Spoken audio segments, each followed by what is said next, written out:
अ, वो वाला एक क्वेश्चन मैं बता रहा था तुम लोग को। ये क्वेश्चन ना एंट्रेंस में आ चुका हुआ है। ये ऐसे ना एक बहुत बड़ी शीट है।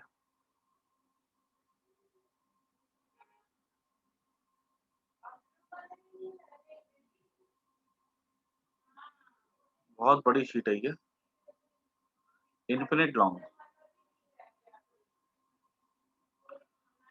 ठीक है? इस शीट की थिकनेस A है। इसको अगर हम सामने से देखें तो हमको ये ऐसे करके दिखेगी, ठीक है? ये ऐसे करके अ, इसको ना ऐसा वर्टिकली रखा गया, ठीक है? वर्टिकली मतलब समझ में आता है ना? ऐसे सीधा, ठीक है? और ठीक है, ये ऐसा करके,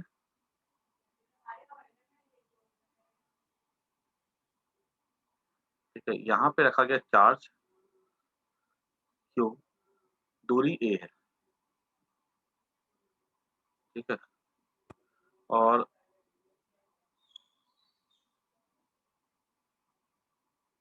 ये और ये जो डिस्टेंस है ना √3a है। तो बताओ अगर इसको हमने इसमें से कितना फ्लक्स पास करें,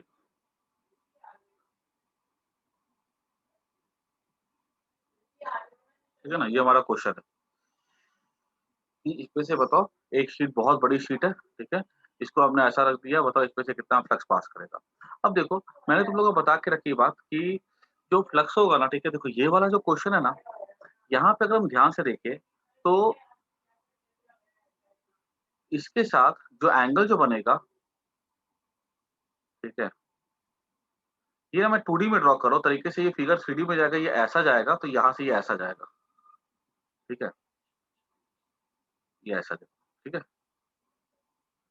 ये अगर मैं ऐसा देखूँ ना, तो ये हमारा क्या हो जाएगा? ये हमारा a/2 हो जाएगा।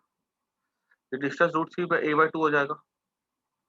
तो हम ये बोल सकते हैं ये एंगल 30 डिग्री होगा, क्योंकि sine theta, tan theta, a/2,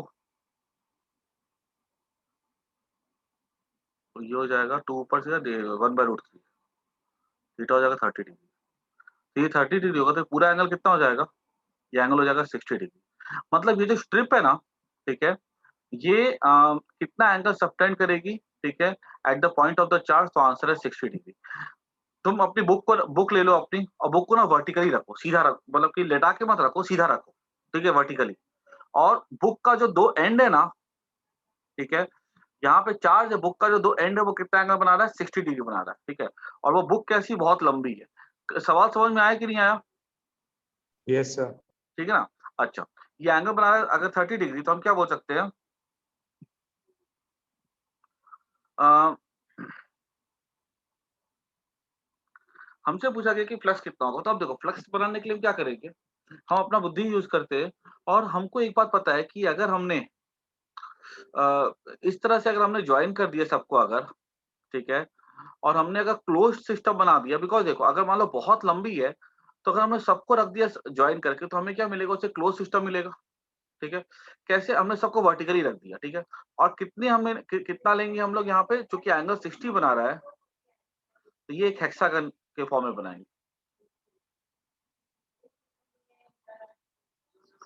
तुम लोगों ने मूवी मूवी देखी है? वो बाहुबली? हाँ सर। अच्छा, उसमें तुम लोगों को याद है, जो एक सीन होता है जब युद्ध होने वाला होता है, तो कटप्पा क्या करता है? अपना पूरा कवच बनाता है वहाँ पे पूरा, याद है?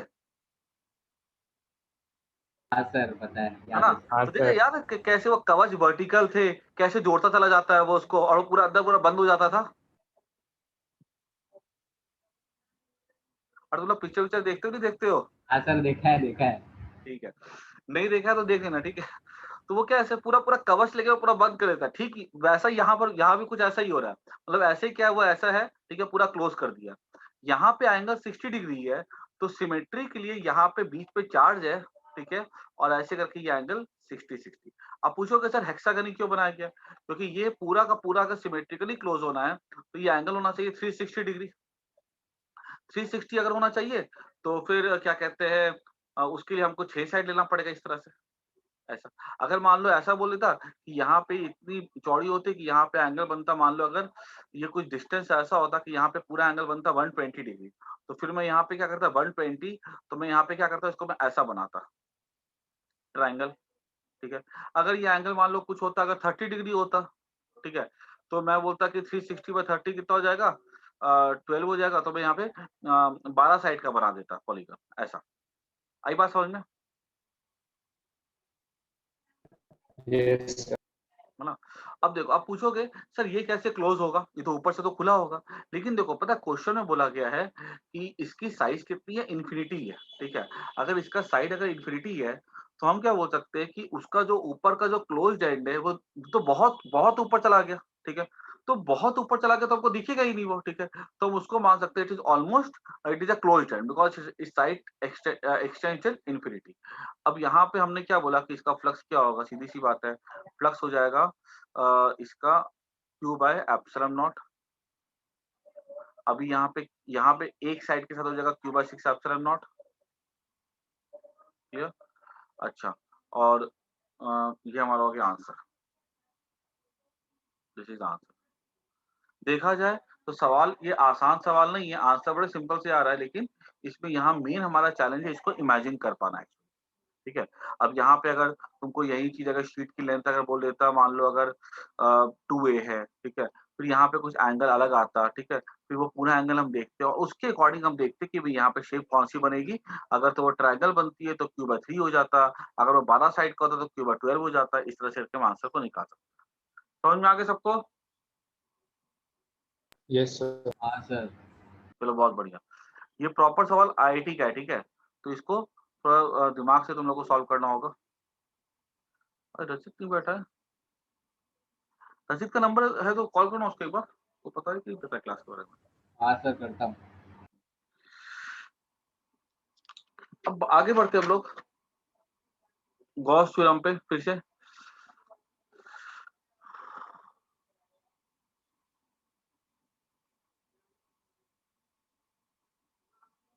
देखो गॉस थ्योरम में हम लोगों ने सीखा था इलेक्ट्रिक फील्ड निकालना लॉन्ग वायर के लिए, थिन प्लेट के लिए, स्फेरिकल शेल के लिए, उसके बाद सॉलिड सॉलिड स्फीयर के लिए, और क्या कहते हैं इसके लिए सीखा था हमने लास्ट कंडक्टिंग कंडक्टिंग शेल के लिए, ठीक है। 5 हमने सीखे थे। अब थोड़ा उसमें और ऐड हो जाएगा इलेक्ट्रिक फील्ड ड्यू टू, मान लो हमारे पास अगर हॉलो कंडक्टिंग वायर है,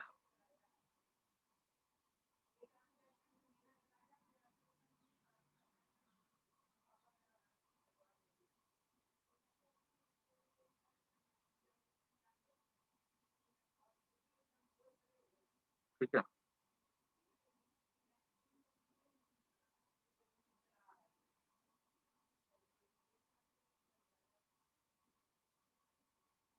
ये दूरी मान लो R है, ठीक है। अब ये पूछा जाएगा कि बताओ अ, इसमें इलेक्ट्रिक फील्ड अंदर में कितना होगा, बाहर में कितना होगा, और सरफेस पे कितना होगा। तो हॉलो है तो अंदर तो कोई चार्ज एनक्लोज है ही नहीं, तो इलेक्ट्रिक फील्ड अंदर में कितना हो जाएगा, ही इनसाइड हो जाएगा 0। अगर हम बाहर की बात करें तो बाहर का पॉइंट अगर हमने तो हम यहाँ पे क्या करेंगे, ड्रॉ करेंगे एक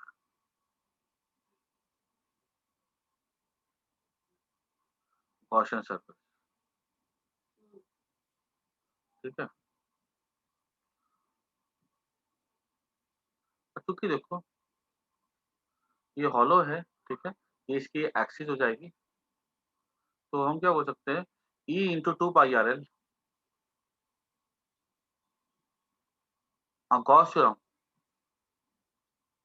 आपने फर्स्ट क्या लिखा हुआ है? गॉस थ्योरम क्या कहते हैं electric field due to hollow shell, hollow ये सिलेंडर टॉपिक है,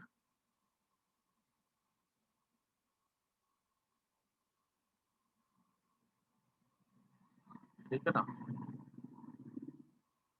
ई इनसाइड 0 हो जाएगा। अब अगर हम बाहर का पॉइंट देखें तो E × 2 π r l equals to Q by epsilon not, तो Q क्या हो जाएगा पे लैम्डा l हो जाएगा, 1/2 pi epsilon not lambda by r, same as that of the thin wire, ठीक है, कोई फर्क नहीं है।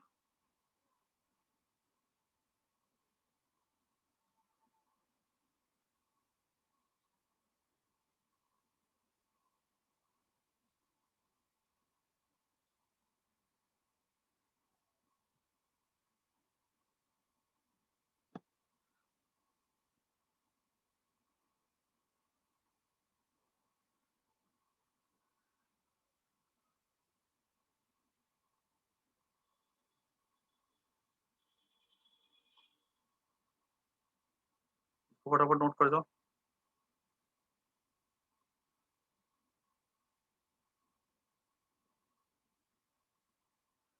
ठीक है, आगे देखते हैं। अब अगर मान लो हमारे पास आएगा, सर 1 मिनट लिखना बाकी है।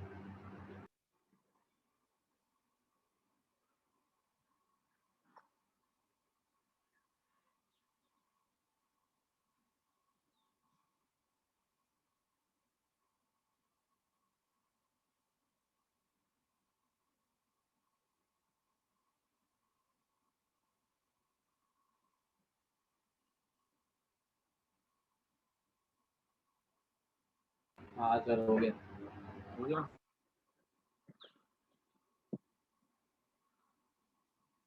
अभी हम बात करते हैं electric field due to solid conductor.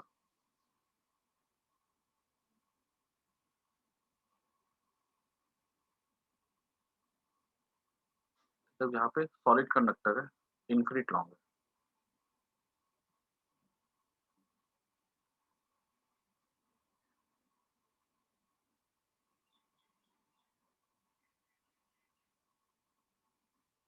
ये क्या बोल रहे हो, ई आई बी, ये कौन क्या बोल रहे हो, ई इनसाइड है वो, ई इनसाइड।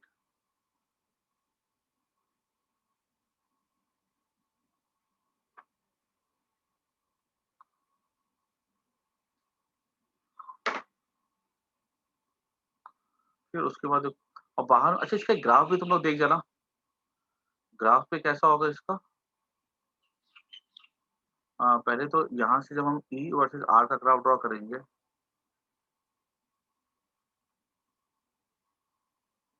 तो ये ग्राफ कैसे जाएगा, आर तक तो ये कांस्टेंट रहेगा, कैपिटल आर तक तो, और जीरो रहेगी वैल्यू इसकी, ठीक है? और फिर अचानक से बढ़ जाता है, फिर घटने लगता है, ठीक है, ग्राफ हो जाएगा।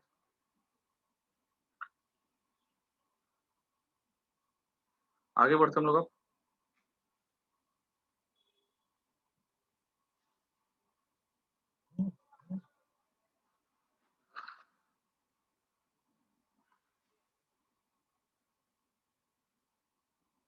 उसके बाद अगर हम देखें ना आगे में, तो electric field due to solid conductor,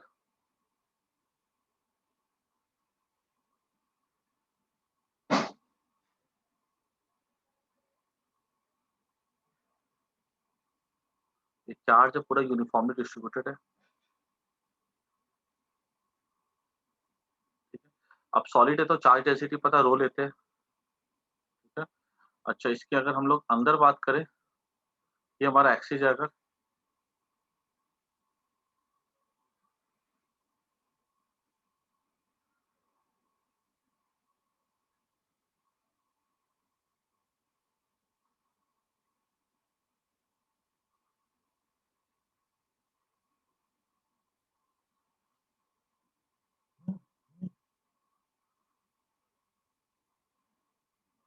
ये आर दूरी है, ठीक है। अंदर में अगर बात करें, यहाँ पे हमने क्या किया, गॉसियन सरफेस ड्रॉ किया,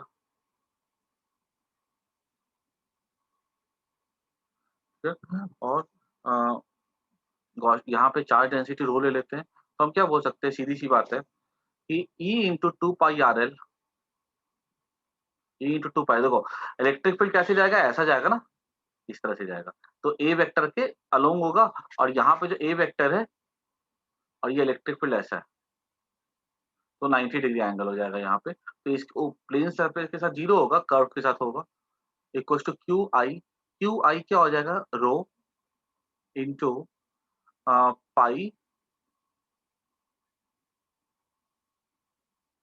मैं ये बता रहा हूँ कि ये सॉलिड कंडक्टर है, ठीक है।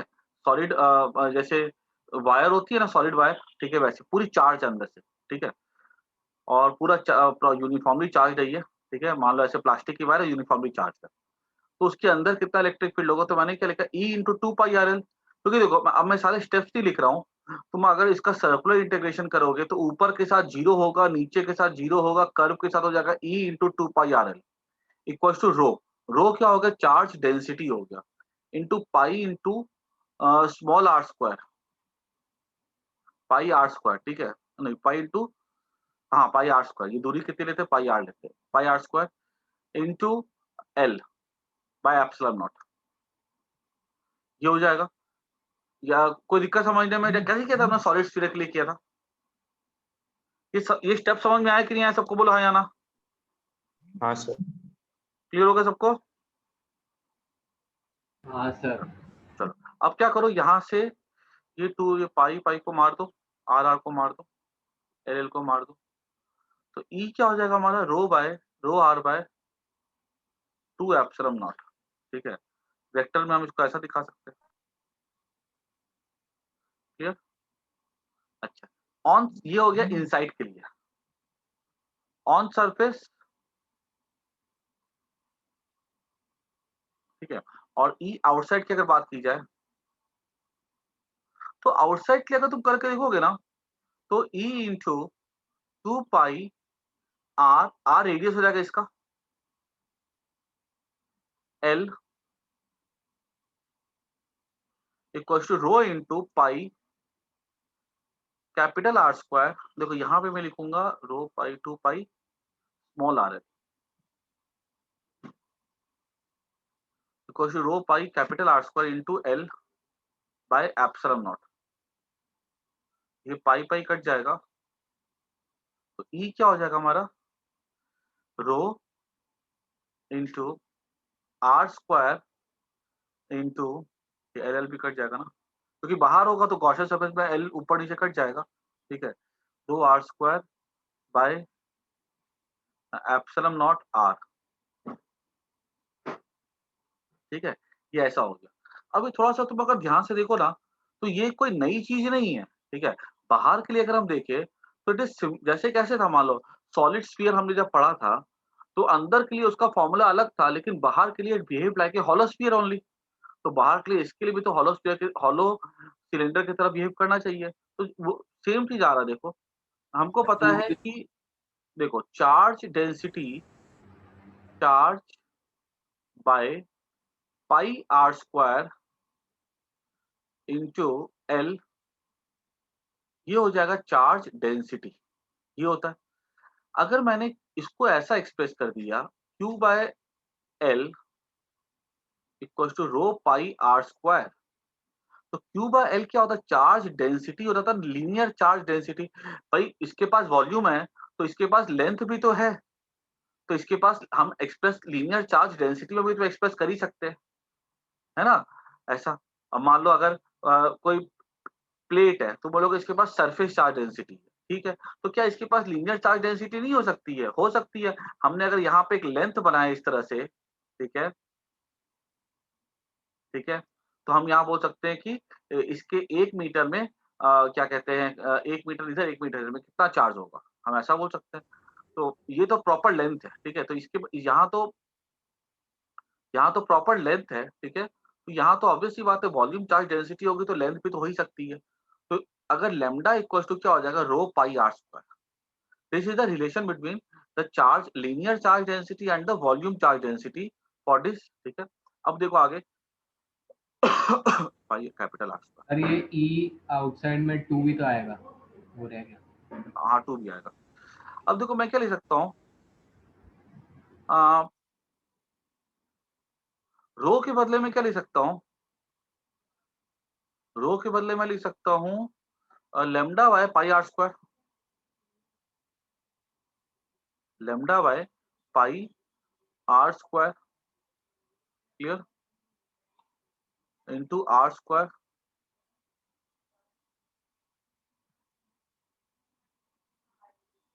Lambda upon 2 pi epsilon not r. Same answer आया कि नहीं आया देखो, है ना? Yes sir. तो इसमें क्या कहते हैं, देखो सिंपल सी मैंने करके तुम्हें दिखा दिया अलग से, लेकिन तुम्हें क्या कंफ्यूजन नहीं होना चाहिए कि सॉलिड है तो सॉलिड को सर ने कैसे कर दिया लैम्डा के हेल्प से। तो मैंने किया तो इसको चार्ज डेंसिटी वॉल्यूम से ही किया है, वॉल्यूम चार्ज डेंसिटी से, लेकिन उसका रिजल्ट सेम उसके जैसे ही आ रहा है, ठीक है? तो इसमें कोई दिक्कत वाली बात नहीं है, ठीक है? इसको भी तुम लोग ऐसे याद कर सकते हो। ग्राफ इसका बड़ा सिंपल होगा, कुछ खास नहीं है। देखो ये प्रोपोर्शनल टू आर होता है ना, और उसके बाद अगर देखेंगे तो this is inversely proportional to r, है ना? अगर ये सब भी तुम देखो, अगर यहाँ से लेकर के रो से ही देखो तो ये सब तो पूरा कांस्टेंट है, इनवर्सली प्रोपोर्शनल टू आर हो जाएगा।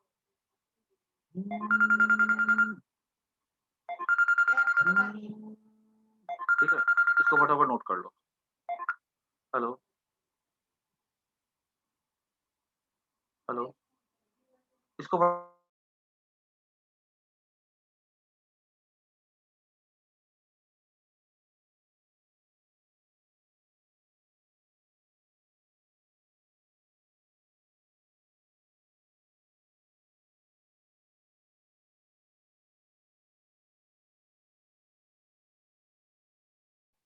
इसको सबको फटाफट जल्दी से नोट कर लो।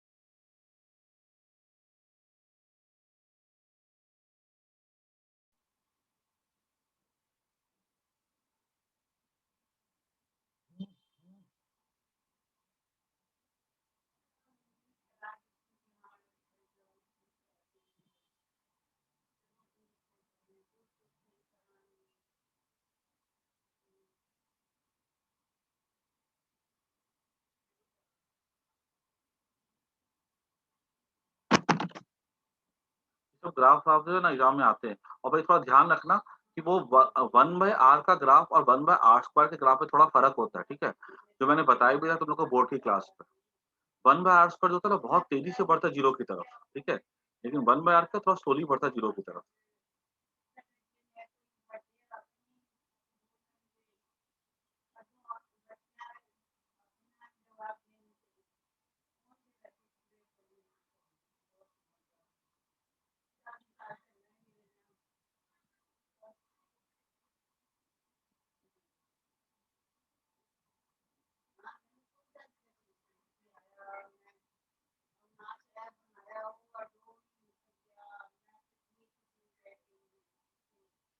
सर 1/r² और 1/r³ दोनों का सेम होता है क्या?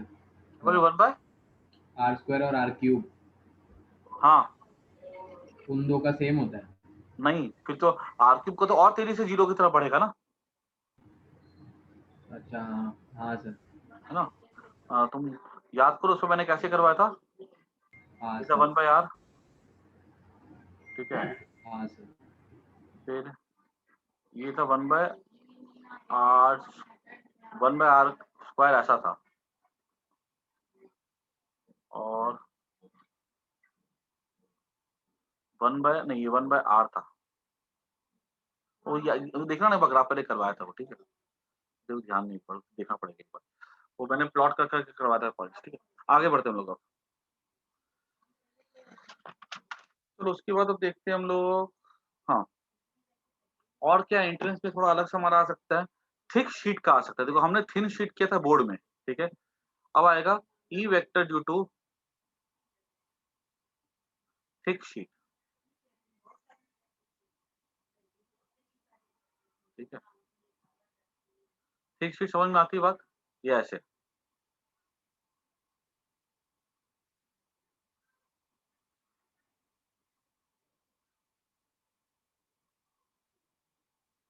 सर वो पिछले वाले क्वेश्चन में एक डाउट है क्या बोलो?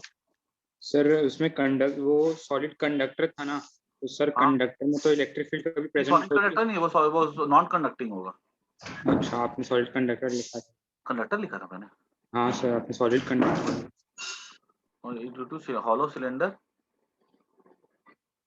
कहाँ लिखा मैंने? इसके आगे सर, हाँ इसमें सॉलिड कंडक्टर बोला था।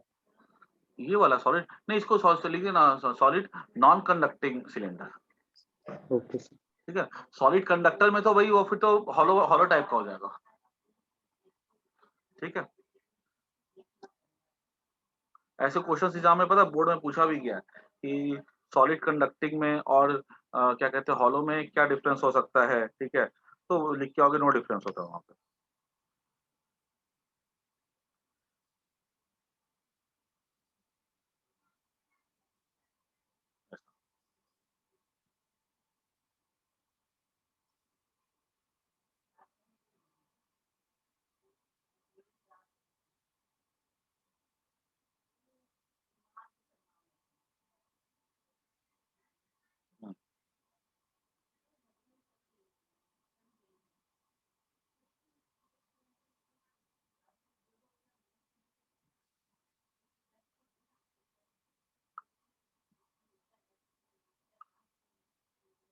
ये ऐसे ठीक है।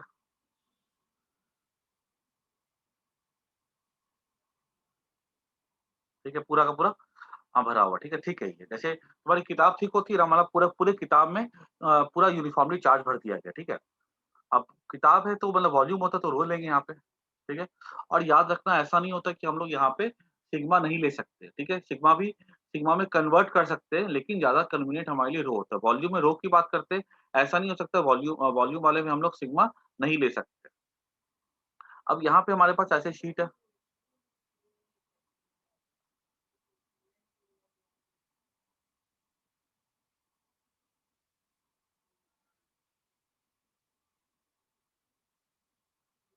ठीक है। अब यहाँ पे अगर हमने मान लो किसी पॉइंट को अगर अंदर में लिया है, ठीक है, पॉइंट अगर अंदर है तो रेड से दिखाते हैं।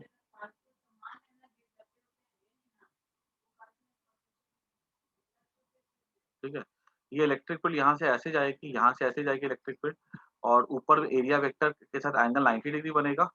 ठीक है, और नीचे में एंगल एरिया वेक्टर के साथ एंगल कितना बनेगा?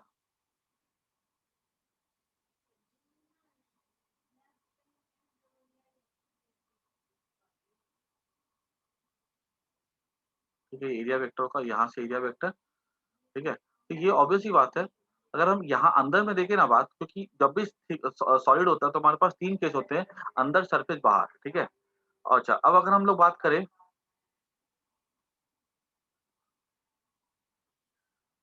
अगर हम लोग बात करें ना अगर अंदर की, ठीक है, तो मैं लिख सकता हूँ rho into area into length. Rho into area into length, ये क्या बाय रो, क्या यहाँ पे charge density, rho coulomb per metre, rho into a into L by epsilon not charge equal to flux. Flux हो जाएगा E into 2a। ये हो जाएगा ए कट जाएगा, तो रो एल बाय ई हो जाएगा rho L by 2 epsilon naught. ठीक है।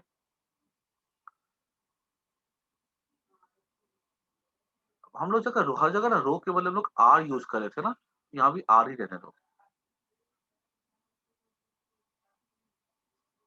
ठीक है, तो एक बात समझ लो यहाँ पर भी कि यहाँ पर भी कैसा हो रहा है, यहाँ पर भी जो जैसे जैसे हम लोग बाहर जाएंगे ना, वैसे वैसे क्या होता है, आर के साथ इलेक्ट्रिक फील्ड की जो वैल्यू है ना वो बढ़ती चली जा रही है। ठीक है, एक शीट।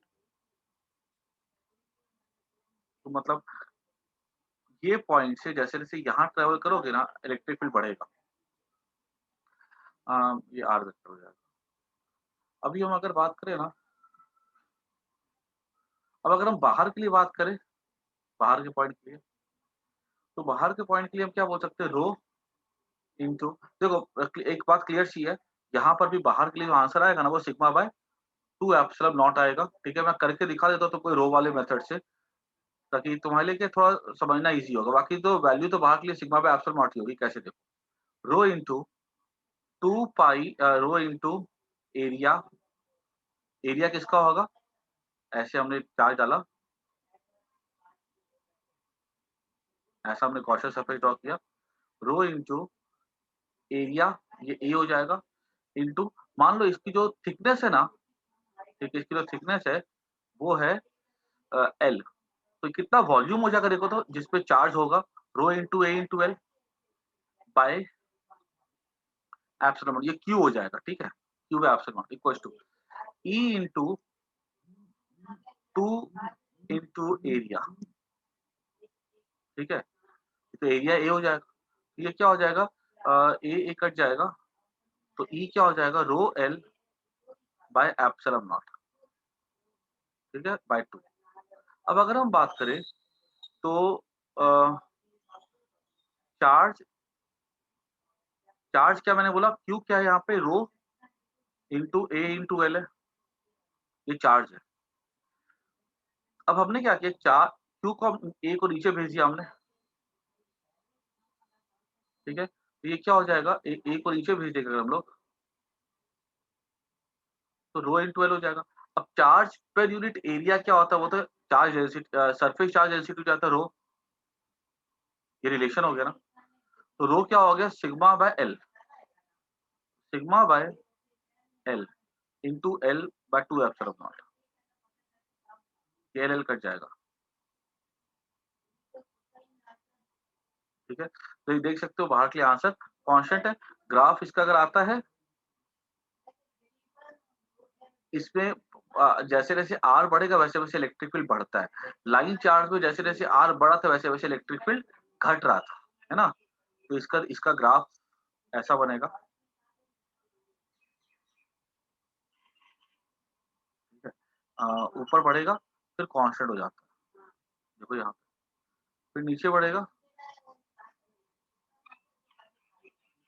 फिर कांस्टेंट हो जाएगा,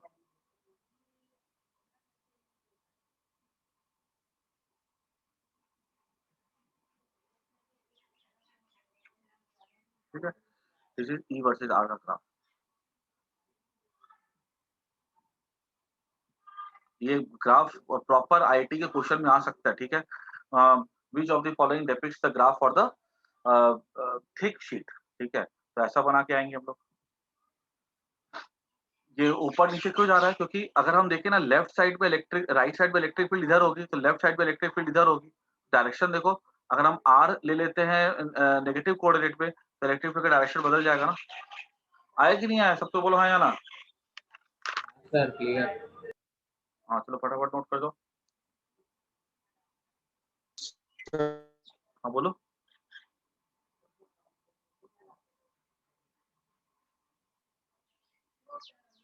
बोलो बोलो, नहीं हुआ क्या चीज नहीं आया, सर, स्टार्टिंग वाला जो आपने किया वो समझ नहीं आया। स्टार्टिंग में कौन सा, ये अंदर वाला, हाँ सर, ये जो आपने बताया थिक शीट है, तो सर आप प्लेन शीट पे ले रहे हो, तो समझ नहीं आया। प्लेन शीट कहाँ लिया मैंने, ये तो ये 2D फिगर हो गया, ठीक है, मतलब ये शीट जो है ना, ये ऐसे अंदर की तरफ जा रही है, ये ऐसे सामने से, तो अंदर की तरफ से चार्ज आ रही है, तुम्हारे सामने पड़ी हुई शीट ना, ओके बुक ले सर। लो, ठीक है, और बुक पे, बुक का जो जो थिक पार्ट होता है ना, जहां पेजेस ऐसे ऐसे होते हैं, उसको तो अपने अपने सामने रखो, उसको ऐसा देखो तो, बात समझ में आ रही कि नहीं आ रही है,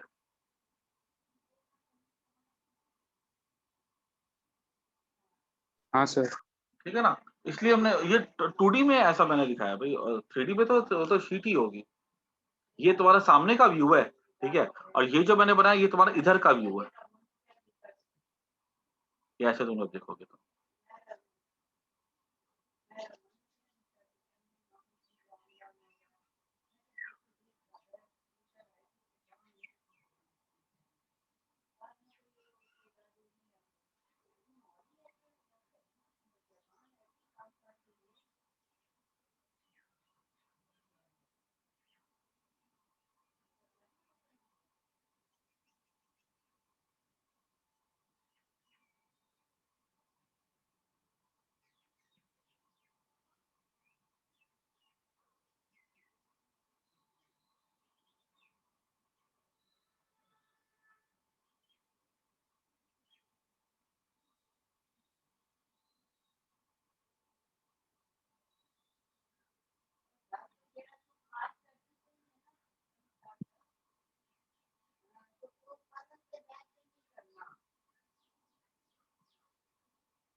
और सर इसमें सरफेस पे आर को कैपिटल आर से रिप्लेस कर देंगे, बस वैसा ही है ना?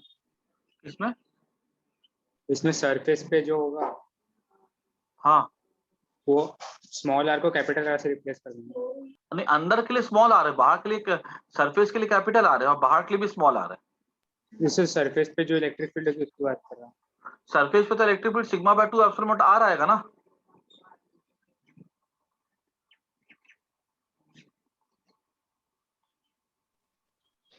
सरफेस पे आएगा वो, हाँ कैपिटल आर आएगा सरफेस पे।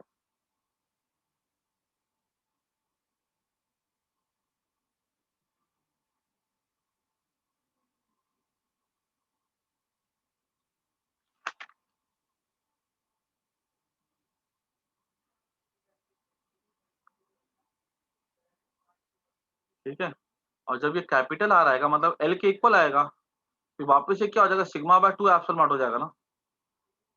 बात समझ में आ रही कि नहीं आ रही है? ये अगर एल ले लेते हैं तो this will reduce to what, sigma by epsilon not, 2 epsilon not.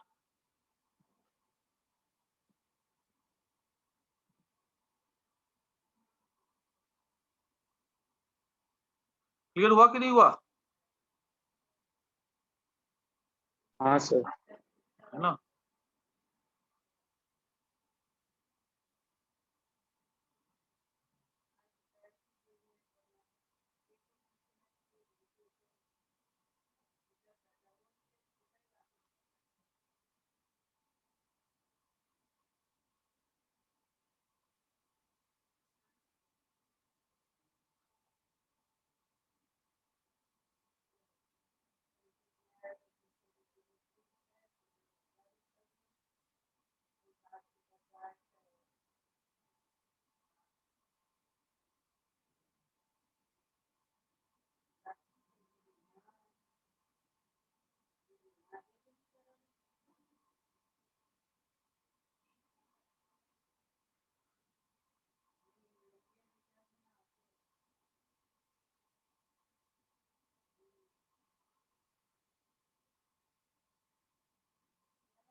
Zero के बाद आगे बढ़ते हैं।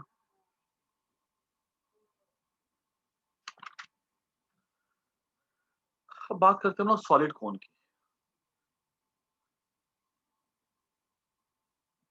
सॉलिड एंगल की, देखो दो एंगल, एंगल दो तरह के होते हैं, ठीक है। एक होता है प्लेन एंगल और एक हो जाता है सॉलिड एंगल।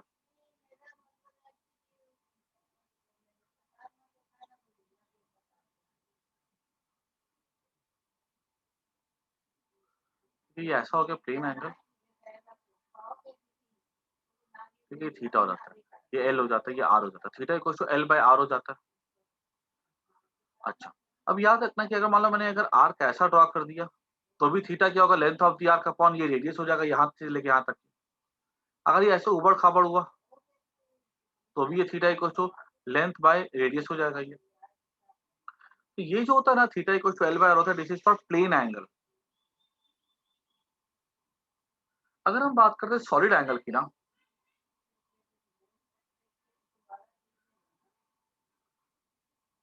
तो ये सॉलिड एंगल पे कुछ ऐसा होता है, न्यू टॉपिक है ये, ठीक है। और ये जो टॉपिक करवा रहा हूँ ना मैं, ठीक है, इसके बेसिस पे बहुत सारे सम ऐसे होते हैं जो गॉस थ्योरम के बड़े आसानी से बन जाते हैं। मतलब एक तरह से समझ लो, ये मैं तुम्हें शॉर्टकट बताऊंगा बहुत सारे सवाल में जहां पे हम इंटीग्रेशन से बच सकते हैं। ये ऐसे मान लो अगर ये ऐसे करके कोई ऐसा कोई मान लो कि स्फीयर है ये,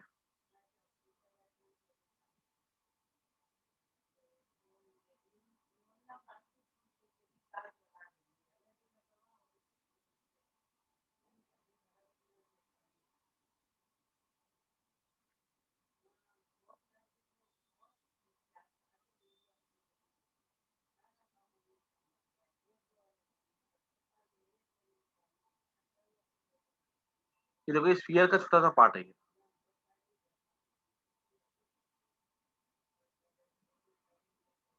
ये जो एंगल जो बनता है ना यहाँ पे, this is called solid angle. जैसे कैसे कोन के लिए होता है, ठीक है, इसको बनने के लिए स्पेस चाहिए, सॉलिड को स्पेस चाहिए होता है, तो this angle is called a solid angle, ठीक है। अब याद रखते हैं कि सॉलिड एंगल की पढ़ाई तब की जाती है जब हम लोग, मान लो हम लोग को कोई चीज 3D में हम लोग कोई चीज पढ़ते हैं, जैसे कि इलेक्ट्रिक फील्ड हो गया, लाइट हो गया, ठीक है, ये सब क्या 3D में फैलते हैं, so we take their solid angle, ठीक है। अब अगर मान लो यहाँ पे ऐसे हमारे पास सॉलिड एंगल निकालने का फॉर्मूला क्या होता है, मान लो हमने एक छोटा सा एरिया लिया,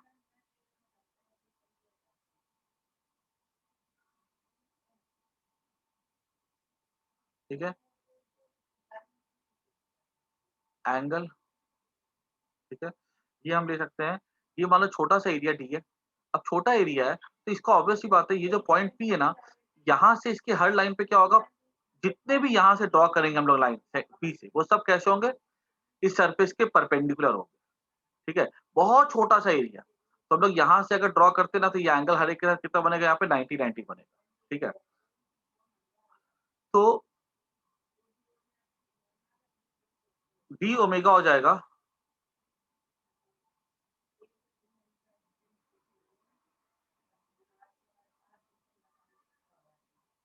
D A by R square, ठीक है।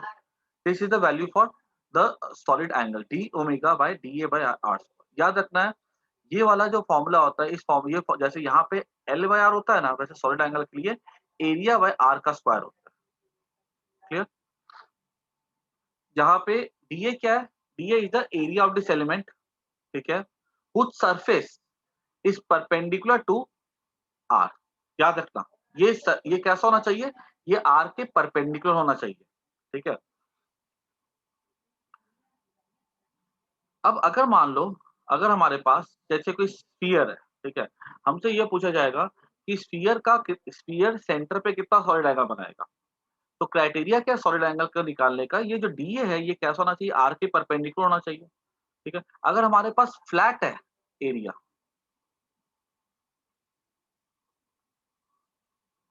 हाँ, कहाँ पे,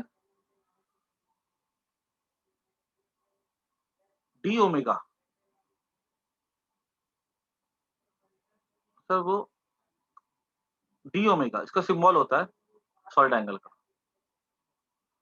अब हमारे पास अगर मान लो सरफेस अगर हमारा फ्लैट है ना, तो हमें बहुत छोटा रखना पड़ता है। अगर छोटा रहेगा तभी क्या होगा, अप्रोक्सीमेटली ये एंगल अगर छोटा होगा तो हर एक के साथ यहाँ पे क्या होगा, ये एंगल अप्रोक्सीमेटली सबके साथ क्या होगा, 90 बनाएगा, ठीक है। ऐसा सरफेस अगर फ्लैट है तो छोटा होना चाहिए, लेकिन अगर सरफेस मान लो कर्व है ना, ठीक है, सरफेस अगर कर्व है तो हमें छोटा उसको रखने की जरूरत नहीं है, क्योंकि कर्व सरफेस होता है तो हमको पता है कि रेडियस का हर पॉइंट जो होता है कर्व के साथ कितना एंगल बनाता है, 90 डिग्री बनाता है, क्लियर।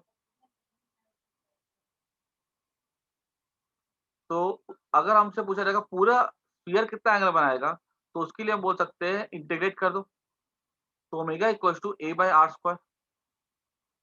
एरिया क्या होता है पूरे स्फीयर के लिए, 4 पाई आर स्क्वायर। यहाँ पे दूरी हम ले लेंगे, स्मॉल आर के बदले कैपिटल आर ले लेंगे,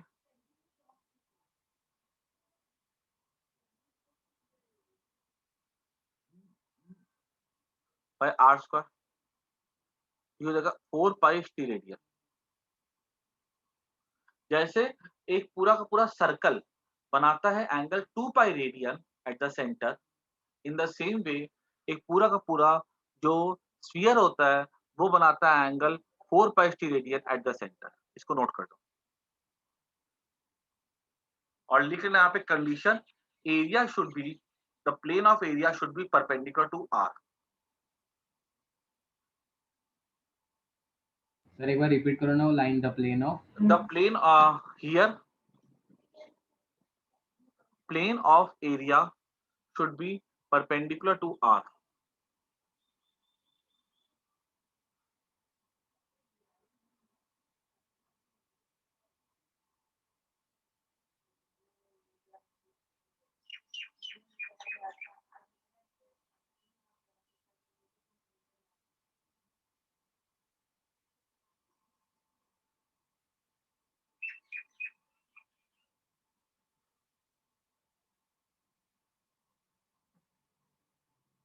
ठीक है, आगे बढ़ते हैं। अब अगर मान लो हमारे पास ऐसे करके कोई कोण है,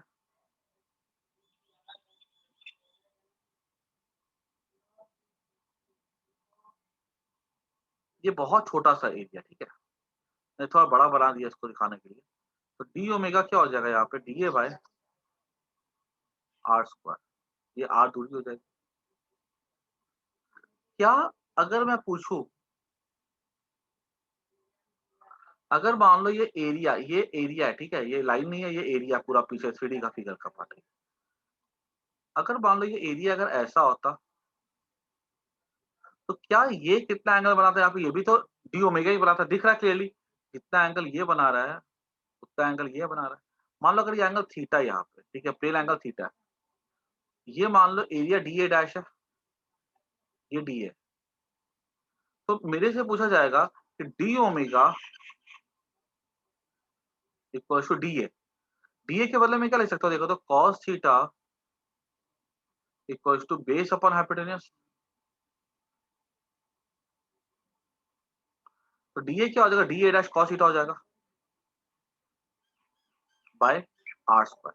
मतलब अगर ये हुआ कि मान लो कि अगर मेरा आर परपेंडिकुलर नहीं है, ठीक है, डी ए के, मेरा आर जैसे यहाँ तो परपेंडिकुलर था अप्रोक्सीमेटली, लेकिन अगर मान लो मेरा आर परपेंडिकुलर नहीं है डीए के, तो हम क्या करते हैं, पहले उस एरिया का वो कंपोनेंट निकालते हैं जो कि आर के परपेंडिकुलर हो। निकाला देखो, D A dash cos theta, और उसको डिवाइड कर देंगे आर स्क्वायर, ठीक है। इसको नोट कर लो, बहुत इंपॉर्टेंट पॉइंट है ये।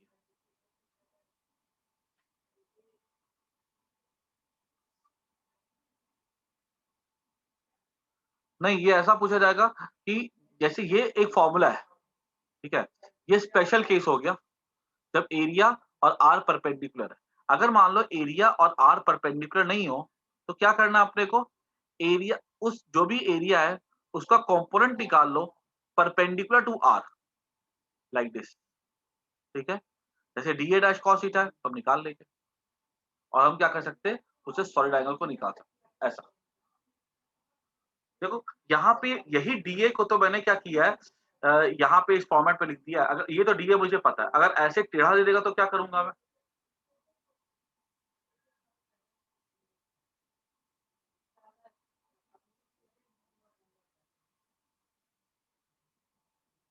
है ना। सीधी सी एग्जांपल ले लो कि मान लो तुम्हारे पास आइसक्रीम का कोन है, ठीक है, खाली कोन होता है ना, रेड कलर का कोन आता है। अब अगर उस रेड कलर के कोन में तुमने मान लो एक कॉइन रखा है ऐसा, ठीक है, और तुमने ये देख लिया कि कॉइन पूरा सेट हो रहा है वहां पे, क्लियर, और तुमने निकाल दिया सॉलिड एंगल यहाँ से, बहुत अच्छा।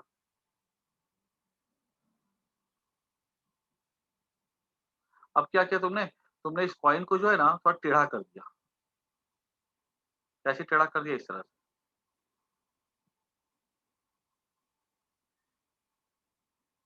ठीक है, ऐसा टेढ़ा कर दिया। कुछ एंगल पे तुमने दूसरा कॉइन लिया बड़ा वाला, और तुमने उसको इसी पॉइंट पे रख करके थोड़ा टेढ़ा करके सेट, ये थोड़ा बड़ा कॉइन है, ठीक है। अब तुमने क्या देखा, तुमने ये एंगल देखा थीटा। अब तुमने क्या बोला कि तुमने पहले इसका एरिया निकाल करके आर से डिवाइड किया था, तुमको आंसर मिल गया था सॉलिड एंगल। अब तुमने अगर इसका area D A cos theta किया, इसका area into cos theta by R square करके देखो, तुम्हें सेम सॉलिड एंगल मिलेगा, होना भी चाहिए सेम, देखो तो ऐसा। समझ में आया कि नहीं आया, बोलो आया ना। हाँ सर है। नोट कर दो।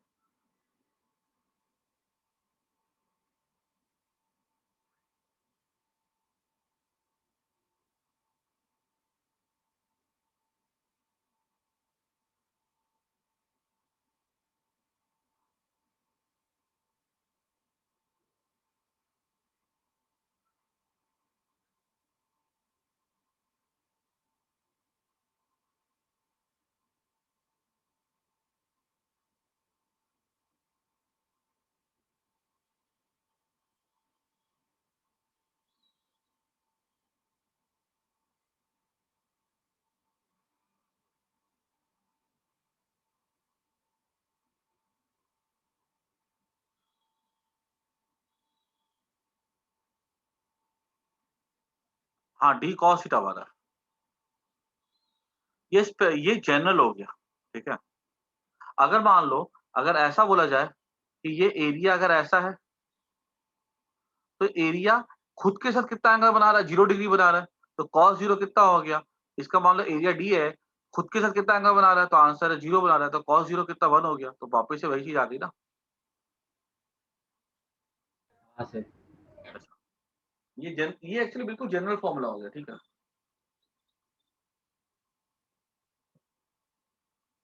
ये सब एक्चुअली वर्ड्स पे कुछ याद रखने की जरूरत नहीं है, सब फिगर बनाओ, ठीक है, क्योंकि ये सब क्या हमारे कहीं पे भी पूछा नहीं जाएगा, ठीक है, इतना डिटेल में, लेकिन हमको बस थोड़ा डेरिवेशन करना है, इसलिए हमको उसकी जरूरत पड़ेगी।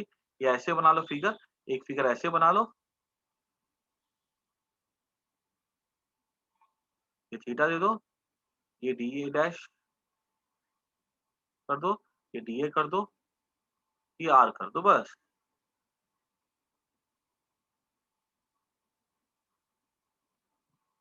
तो ये ओमेगा कर दो, D omega equal to D A dash cos theta by R square.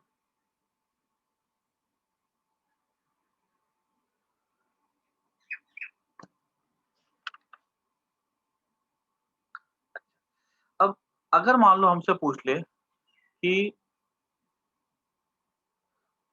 Area vector कैसा होना चाहिए इसके साथ, डीए के साथ, एरिया वेक्टर डीए के साथ कैसा एंगल होना चाहिए, 90 डिग्री होना चाहिए। अगर 90 डिग्री नहीं है तो ये कंपोनेंट निकाल के फिर देखो क्या होगा।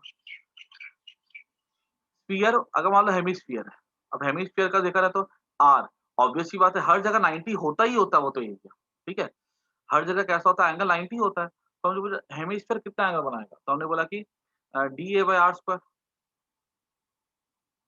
डी ए कितना हो जाएगा 2 pi are square by R square, 2 pi radian हो जाएगा, इसको नोट कर दो।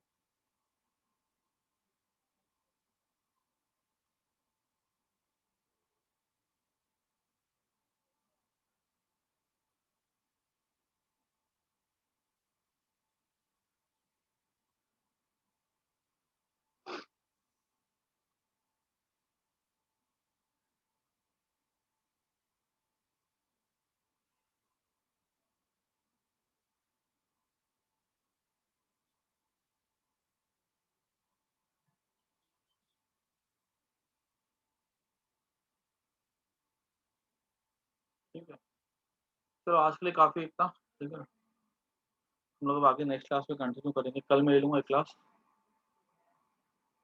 सर आज बोर्ड वाली है क्या? कुछ हाँ topic? सर। बोर्ड 7 बजे होगा आज, ठीक है सर। ठीक है ना, मैसेज कर। हाँ सर।